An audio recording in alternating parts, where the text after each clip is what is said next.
La lecture pour ce 19 août 2024 se fera dans 2 Chroniques chapitre 5 du verset 2 jusqu'au verset 14. 2 Chroniques 5 verset 2 à 14.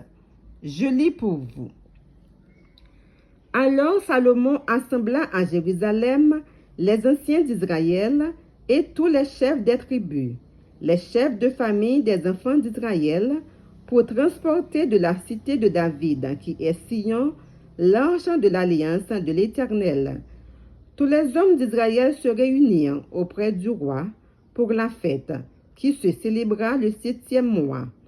Lorsque tous les anciens d'Israël furent arrivés, les Lévites portèrent l'arche.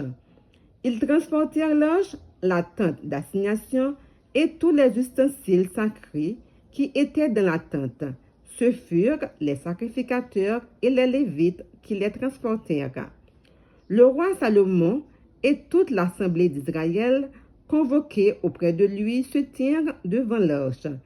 Ils sacrifièrent des brebis et des bœufs, qui ne peuvent être ni comptés ni nombreux, à cause de leur multitude.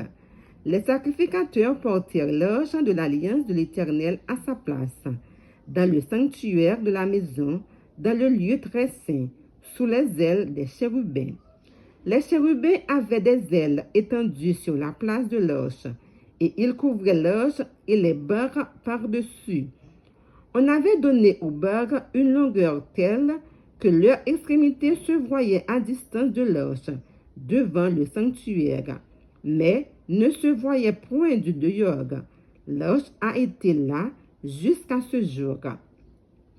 Il n'y avait dans l'arche que les 2 tables que Moïse y plaça en Horeb, lorsque l'Éternel fit alliance avec les enfants d'Israël à leur sortie d'Égypte.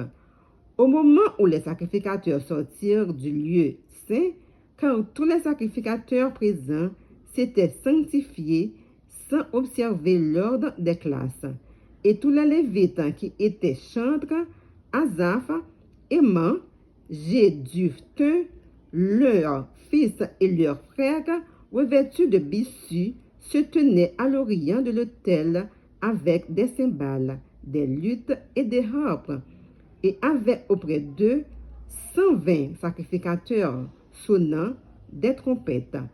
Et lorsque ceux qui sonnaient les trompettes et ceux qui chantaient s'unissaient de même accord pour célébrer et pour louer l'Éternel, firent retentir les trompettes, les cymbales et les autres instruments, et célébrèrent l'Éternel par ses paroles, car il est bon, car sa miséricorde durera toujours. En ce moment, la maison de l'Éternel fut remplie d'une nuée. Les sacrificateurs ne purent pas y rester pour faire le service à cause de la nuée, car la gloire de l'Éternel remplissait la maison de Dieu.